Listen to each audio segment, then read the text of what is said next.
Muy buenas tardes para todos. Mi nombre es Carlos Eduardo Giraldo. Soy profesor titular de la Universidad Católica de Oriente de la Facultad de Ciencias Agropecuarias y hoy voy a estar con ustedes para compartir un poco sobre el manejo racional de minadores y cultivos de crisantemo. Yo soy ingeniero agrónomo de la Universidad Nacional de Colombia, sede Medellín, y hice mi maestría y mi doctorado en biología en la Universidad de Antioquia. Soy docente universitario desde el año 2008 y llevo investigando, digamos, el tema de entomología agrícola con el tema particularmente en flores o en flores de corte desde aproximadamente el año 2015. Y bueno, es un placer para mí estar aquí con ustedes. Muy bien, bueno, entonces en esta charla vamos a hablar un poco sobre la importancia económica de la plaga en los cultivos de crisantemo. Vamos a hablar también sobre lo que se ha hecho en términos de la biología en este cultivo. Vamos a mirar las diferentes estrategias que se tienen para monitorear y cuál sería la forma ideal de conocer, digamos, las poblaciones en campo. Y posteriormente les voy a compartir información sobre trabajos de grado que se han realizado desde acá, desde la Universidad Católica de Oriente, en términos de alternativa de manejo racional, que incluyen tanto la aspiración mecánica, el parasitoidismo en condiciones de campo y la evaluación de ese parasitoidismo, y el control de la plaga en material para siempre, el material de plantas madre para siembra. Muy bien, en ese sentido,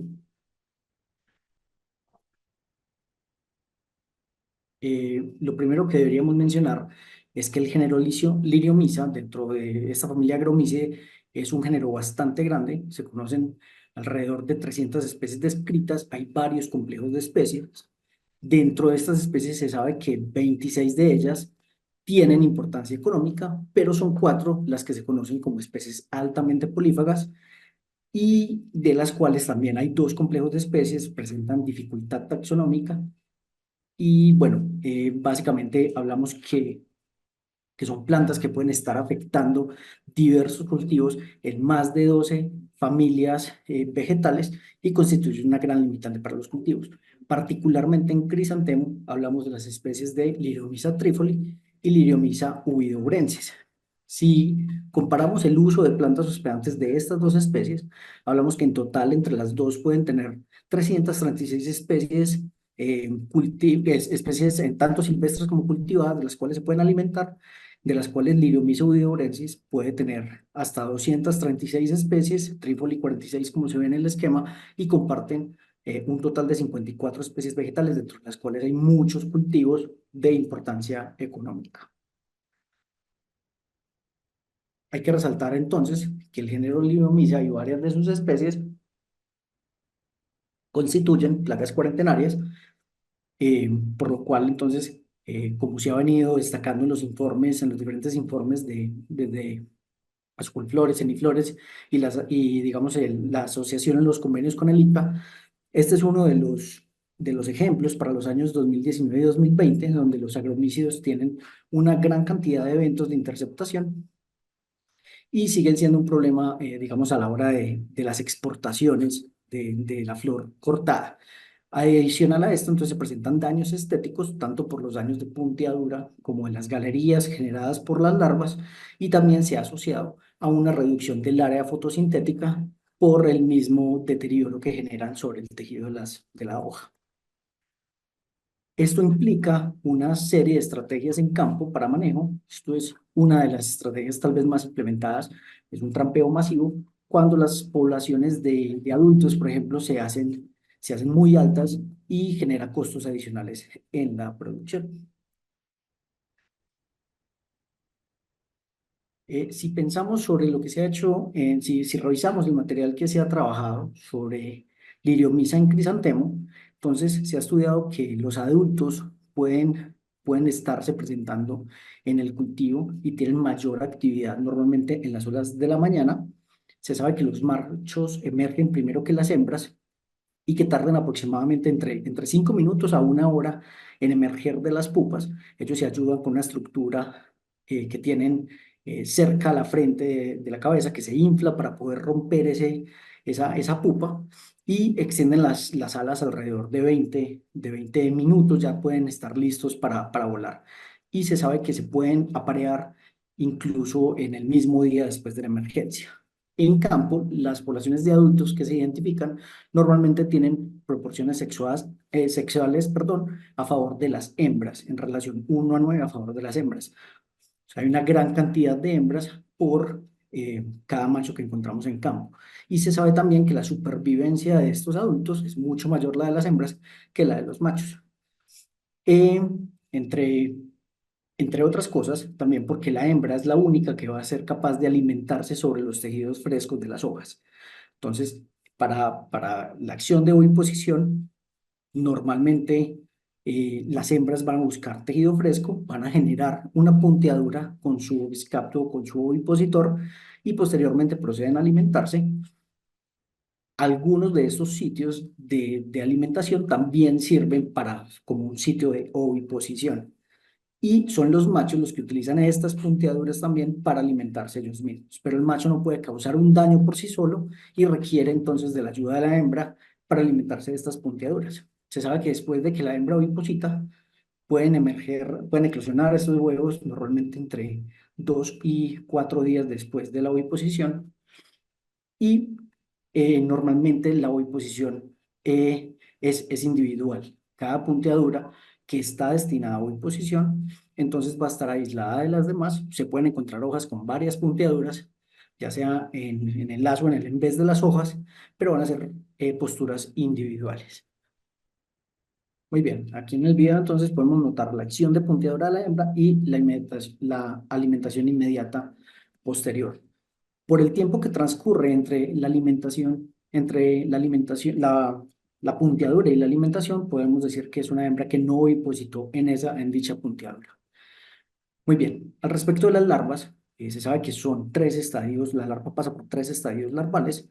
Se cree que el Liriomyza trifoli se alimenta en el mesófilo empalizada, mientras que el Liriomyza ovidorensis lo hace en el mesófilo esponjoso. Sin embargo, hay registros ya de Liriomyza ovidorensis que puede alimentarse también en el haz de las hojas y digamos que es un tema que se estudió hace mucho tiempo, pero que datos, digamos, aún sin publicar, pero datos que tenemos sobre la biología de las especies nos muestran que pueden estarse presentando tanto Widowrenses, tanto en el haz como en el en vez de las hojas.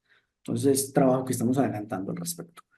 Y para las pupas, normalmente la larva sale de la hoja y se tira y en el suelo hace el proceso de empupamiento. Sin embargo, también hay algunos casos donde se puede generar el proceso de pupa en la hoja de la planta. Al respecto de el daño en la fotosíntesis, la imagen que tiene a la derecha, van a poder ver una planta. Esa planta tiene menos de 7 centímetros, donde todas sus hojas están minadas y donde hay un daño significativo al área fotosintética viable que tiene la planta. Esto lo estudió Varela en su revisión hace muchísimo tiempo y él encontraba realmente que hay unas reducciones importantes en términos de la fotosíntesis cuando son hojas altamente minadas como la que están viendo en ese arbence que tienen a la derecha de sus pantallas. Entonces realmente puede llegar a tener daños en fotosíntesis importantes al respecto de reducir fotosíntesis en las plantas. Muy bien, en términos del ciclo de vida, también en esta misma revisión de Varela, él hizo una revisión exhaustiva de todos los trabajos que se habían hecho sobre diferentes plantas hospederas y sobre diferentes especies de Liriomyza y encontró algo particular. Bueno, estudiando Liriomyza trifoli sobre plantas de crisantemo, se estimaron los modelos de regresión tanto para la duración de los huevos, de las larvas y de las pupas. Utilizando estos modelos, estas regresiones, entonces, y utilizando los datos climáticos también que tenemos en condiciones del oriente antioqueño, esos datos que tienen a la izquierda son datos climáticos para dos fincas, una que se ve en rojo y una que se ve en negro. Si utilizamos, por ejemplo, la temperatura media que nosotros encontramos en ese predio, entonces podemos estimar un ciclo de vida para esa especie que sería de 19,7 días a una temperatura de 27,3 grados Celsius. Y si fueran de pronto temperaturas un poco mayores, alrededor de 30 grados, entonces podríamos estar hablando de ciclos que disminuyen hasta 17 días. Entonces estos modelos de regresión existen ya hace mucho tiempo, concluyeron hace más de 30 años, y los podemos usar para estimar los ciclos de vida en los cultivos, acorde a las condiciones climáticas que tenemos. También se había hablado que hay una asociación entre las especies y el tipo de minas que se generan en las plantas de crisantemo. Sin embargo, esta información también está siendo revisada y un trabajo que se hizo ya hace alrededor de 20 años dice que realmente no se ha encontrado, o sea, se ha sobreestimado, digamos, la utilidad de esta forma de la mina para poder hacer identificación de las especies. Entonces, este tema tiene que seguir siendo revisado. Si ustedes escanean el código QR, pueden acceder a una plataforma donde hay muchísima información sobre liriomisa de todo el mundo, sobre agromícidos realmente de todo el mundo. Muy bien. Y también con respecto a la taxonomía de las especies, se ha hablado mucho sobre caracteres útiles para la diferenciación, incluyendo la coloración del abdomen, las setas orbitales, el edeagus del macho y la forma que tienen la estructura genital en los machos, pero realmente cuando uno hace una revisión somera de lo que se encuentran de los adultos que pueden encontrar en campo, en crisantemo, por lo menos en los cultivos de acá del oriente antioqueño, uno encuentra una amplia variación morfológica en términos también de la coloración.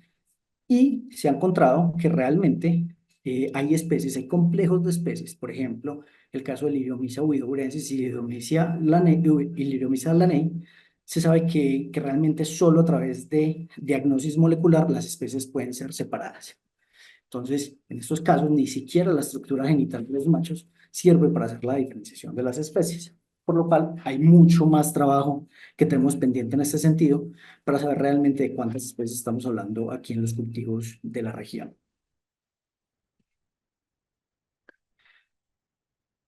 En términos de los monitoreos, podemos hablar realmente que cuando estamos monitoreando minadores en los cultivos, podemos estar dirigiendo esos monitoreos tanto a inmaduros como a los adultos, o como al daño que generan estos adultos, ya sean punteaduras o sean galerías.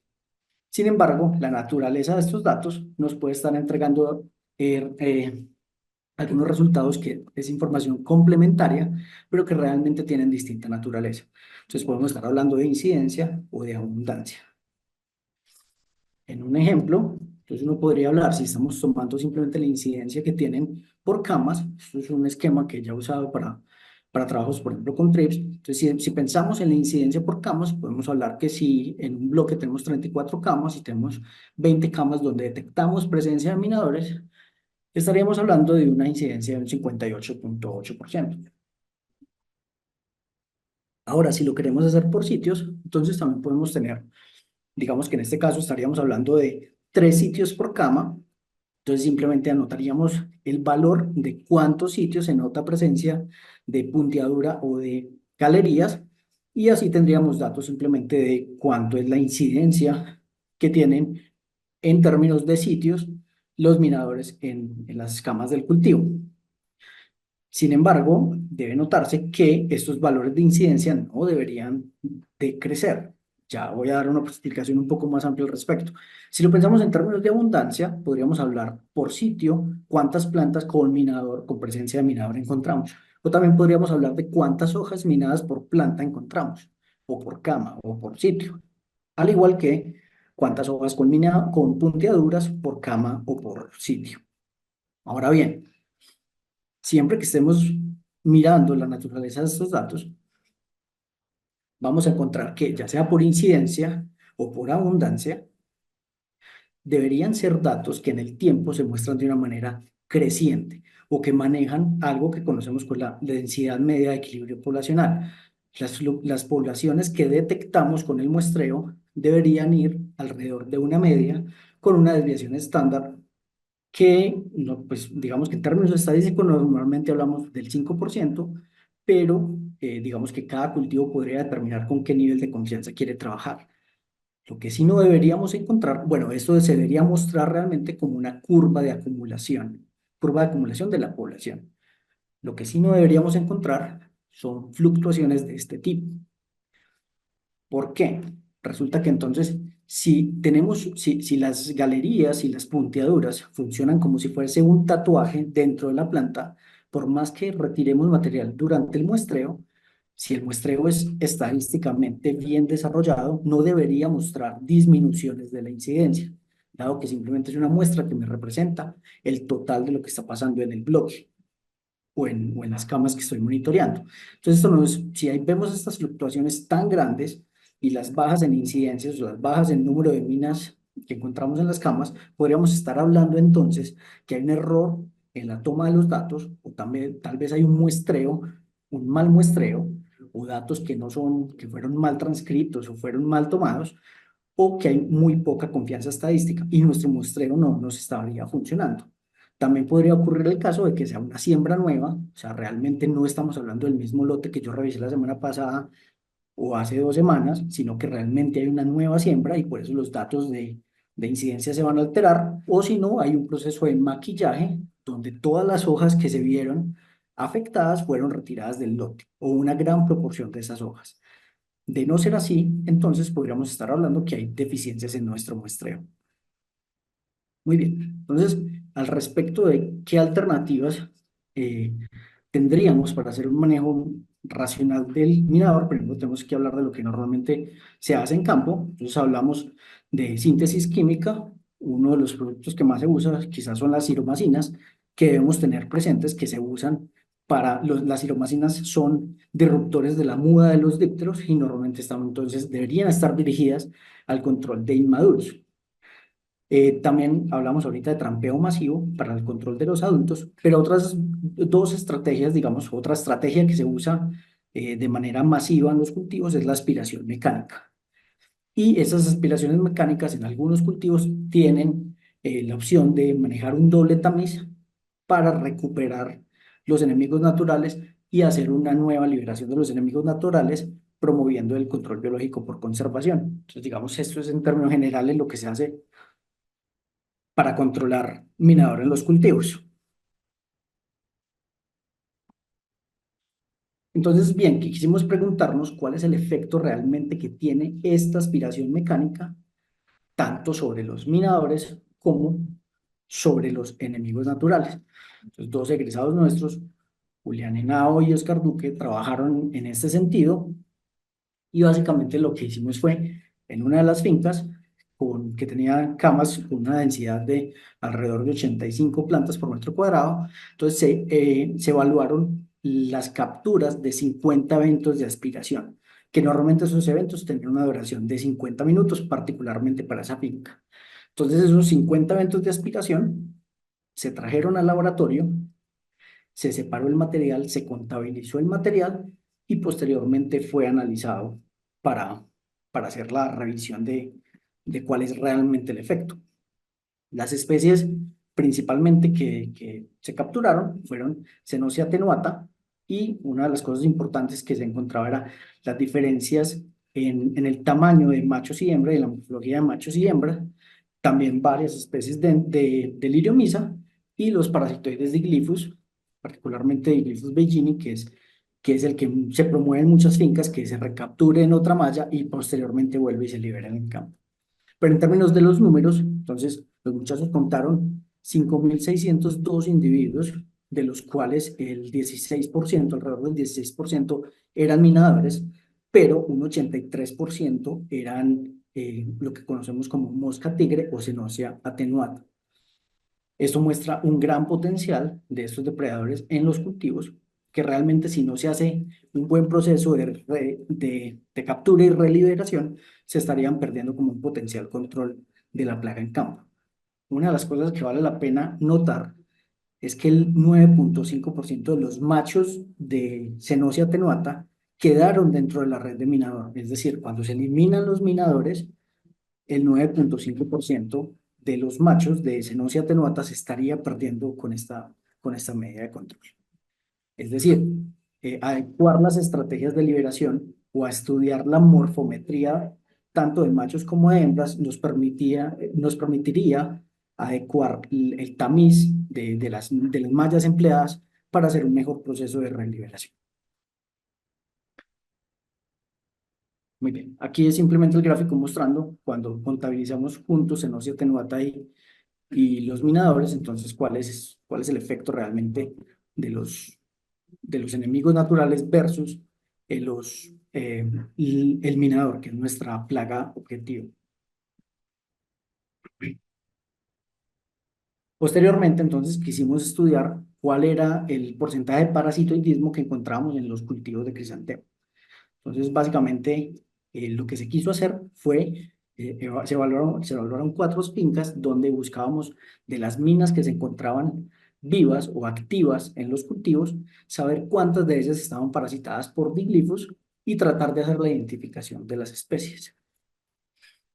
Este trabajo fue adelantado por tres chicas, actualmente las tres ya egresadas del programa de agronomía, y básicamente entonces se recolectaron 50 hojas por cultivo, se transportaron al laboratorio de la Universidad Católica de Oriente, allí se depositaron en recipientes plásticos para acabar de hacer la cría de los minadores y se mantuvieron en condiciones de laboratorio.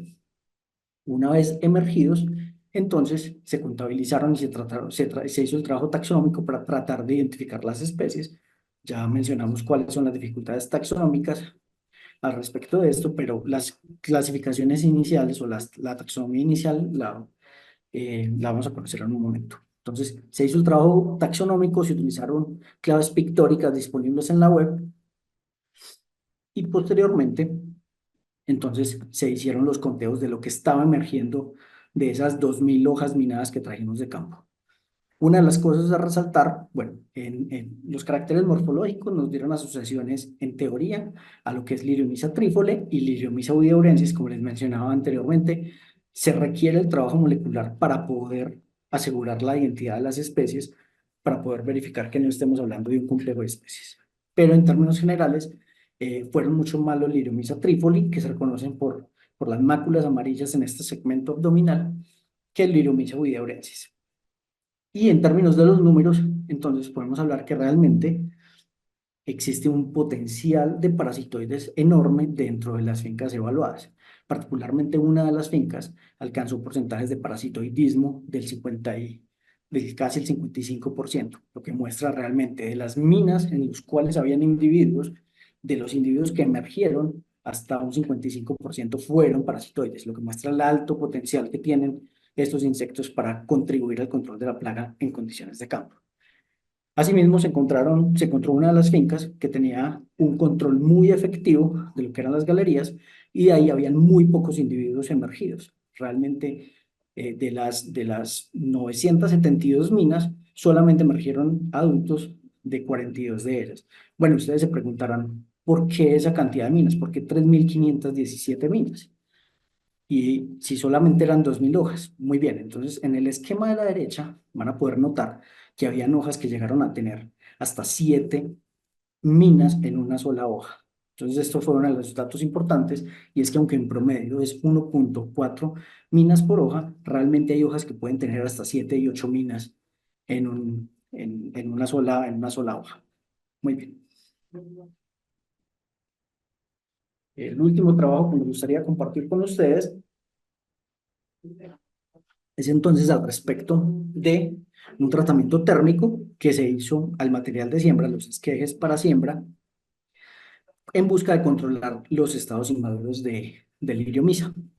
Este trabajo fue desarrollado por Tatiana Ramírez Urrea, también egresada de nuestro programa, y básicamente para recordar o familiarizar a quienes no están familiarizados con el proceso, cuando se retiran los esquejes de los cultivos de plantas madre, normalmente se reúnen, se agrupan, se clasifican o se codifican y se llevan a un almacenamiento en frío.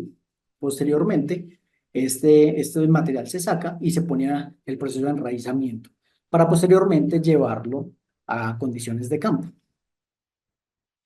Pues bien, resulta que en 2017 hubo un trabajo donde se evaluó tanto el desarrollo como la mortalidad de Liriomyza trifoli, de los inmaduros de Liriomyza trifoli, y estos señores, esta señora y sus colaboradores particularmente encontraron que la mortalidad de los huevos en temperaturas entre 2 y 5 grados era del 70%. Es decir, un 30% de los huevos no morían en ese rango de temperatura, pero cuando se comparaba con la mortalidad de las larvas en el mismo rango de temperatura, o sea, de 2 a 5 grados, la mortalidad era del 100%.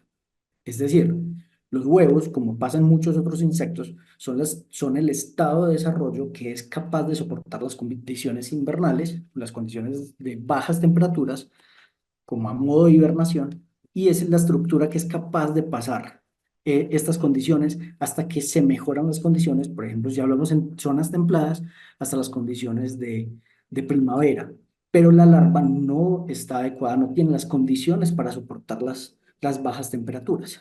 Entonces, teniendo esto en mente, lo que quisimos evaluar fue si realmente sometiendo el material de siembra, dejando que eclosionaran esos huevos, y sometiéndolo al control térmico de frío, si realmente podríamos tener un control sobre el material sobre la plaga, sobre los minadores que vamos a llevar a siembra en el cultivo. Muy bien. Entonces, básicamente el objetivo fue este, evaluar cuál es el control, cuál es el efecto del control físico de este material para siembra y después de haber hecho el tratamiento, ver cuál era el desempeño de ese material en campo. Entonces, para ello, bueno, los experimentos se llevaron en un cultivo comercial de acá del Oriente Antioqueño. Para ello se usaron 100 esquejes por ciclo, se hicieron 3 ciclos consecutivos y se evaluaron 2 tratamientos. Un tratamiento que llamamos un tratamiento térmico y el otro el testigo comercial, que es tal cual el procedimiento que se realiza en cualquiera de los cultivos de simplemente cosecha y enfriamiento. El material entonces se revisó cada 3 días para verificar el desarrollo de las larvas o desarrollo de las galerías. Entonces, como les decía, el testigo simplemente fueron 3 ciclos consecutivos, se tomaron 50 esquejes por tratamiento y se sometieron entonces. Uno se manejó como el testigo comercial, simplemente se retiraba el material, se llevaba a frío durante 8 días y posteriormente se pasaba a enraizamiento. Y el otro, y el tratamiento térmico, que llamamos tratamiento térmico, entonces se retiraban los esquejes, se dejaban 3 días a temperatura ambiente, propiciando o esperando que eclosionaran esos huevos. Ya veíamos que los huevos tardan entre 2 y 4 días para eclosionar, y posteriormente se hacía el paso a frío, y allí se dejaban por 8 días. Entonces, este material lo llevábamos, le hacíamos observación cada 3 días, durante 15 días, para ver el desarrollo de las galerías.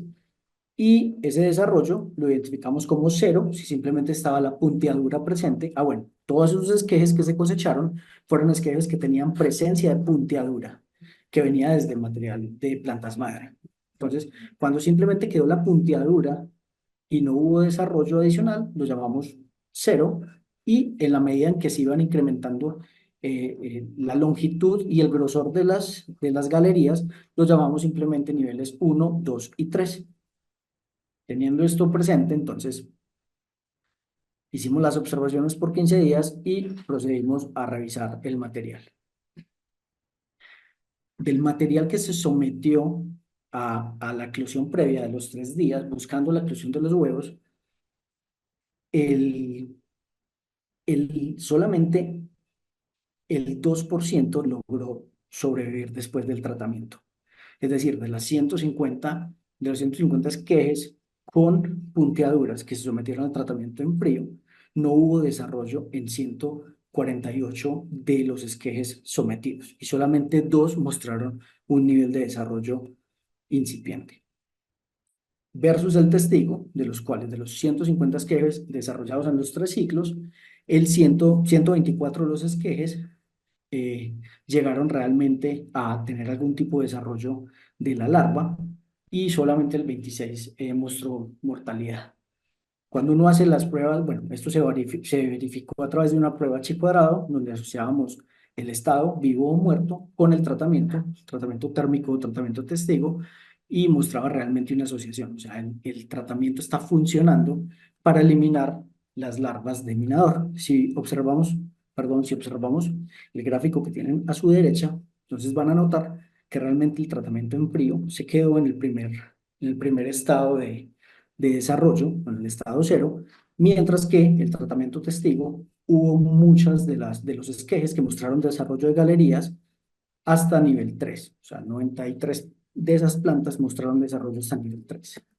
Si comparamos ese desarrollo de las galerías en el tiempo, vamos a notar, vamos a notar que realmente es un desarrollo progresivo, tal como lo esperamos, al desarrollo de las larvas de Liromisa en estas hojas, y que realmente hay un efecto en el control térmico que se hizo sobre este material. Ahora, ¿qué pasó con ese material que llevamos a campo? Si ustedes miran la primera gráfica que tienen a su izquierda, eso se hace a través de un análisis que se llama ANCOVA, un análisis de varianza-covarianza, donde la covariable aquí va a ser el tiempo, en este caso el tiempo en semanas, semanas de cultivo. Entonces, vamos a ver que en el primer esquema, en el esquema A, que llamamos hojas punteadas, nótese que el tratamiento testigo comienza con mucho menos número de hojas punteadas. Ahora, ¿por qué? Resulta que este tratamiento fue el que tuvo desarrollo de las minas. Una vez clasificamos los esquejes en esquejes con punteaduras o esquejes con minas, entonces vamos a notar que estas plantas que llamamos del tratamiento testigo tenían muchas más minas que punteadura. Por eso en el esquema de la derecha van a ver que la media de hojas minadas con la que arrancaron esta planta fue de 36 hojas minadas. Muy bien. Una de las cosas que hay que notar es que las pendientes no tuvieron una diferencia significativa entre ellas. Lo verificamos con este p-value del estadístico que tienen a la izquierda. Las pendientes no difieren, es decir, el incremento que se mostró en el tiempo después de que los esquejes estuvieron sembrados en campo, mostraron que hubo un incremento similar entre tanto de los esquejes que fueron sometidos al tratamiento en frío como los esquejes testigo. Sin embargo, el intercepto sí marca una diferencia estadística y es justo por lo que acabo de mencionar. Con cuántas hojas punteadas arrancó el tratamiento en frío y con cuántas hojas con punteaduras arrancó el tratamiento que llamamos testigo. Ahora bien, si comparamos con las hojas minadas, vemos también que no hay diferencias en la pendiente de los dos modelos, es decir, hay un incremento que es muy similar, un incremento en hojas minadas en el tiempo, que es muy similar entre el tratamiento testigo y el tratamiento térmico, pero sí que el intercepto muestra una diferencia significativa a la hora de arrancar. ¿Esto qué es lo que nos está diciendo? Esto nos muestra que realmente el tratamiento térmico nos sirve para controlar los minadores antes de llevarlos a campo, antes de hacer la siembra en campo y asegurar la inocuidad del material en términos de minadores una vez lo llevamos a siembra, después del trasplante, pero que a partir de allí hay que continuar protegiendo las plantas que tenemos en campo para evitar daños tanto de punteaduras como de galerías causadas por las larvas. Resumiendo entonces, estos tres trabajos encontramos que hay un alto potencial en el uso de los enemigos naturales para el control de minadores a través del control biológico por conservación, con medidas menos agresivas, la reliberación de enemigos naturales después de los procesos de aspiración, entonces serían ideales para promover este control biológico por conservación. Adicionalmente, entonces, que necesitamos hacer un trabajo sobre la morfometría de estos adultos, particularmente de mosca tigre, para poder adecuar esas mallas de liberación y recuperar, digamos, el potencial que se pierde en los machos, que también son depredadores. Y por último, que el tratamiento térmico de los esquejes previos a siembra, llámese ese tratamiento térmico, es dejar que los huevos eclosionen y posteriormente llevarlos a frío, nos permitiría hacer un control de las larvas y asegurar que el material de siembra va inocuo, pero que este material o este tratamiento no previene la infestación posterior en condiciones de campo.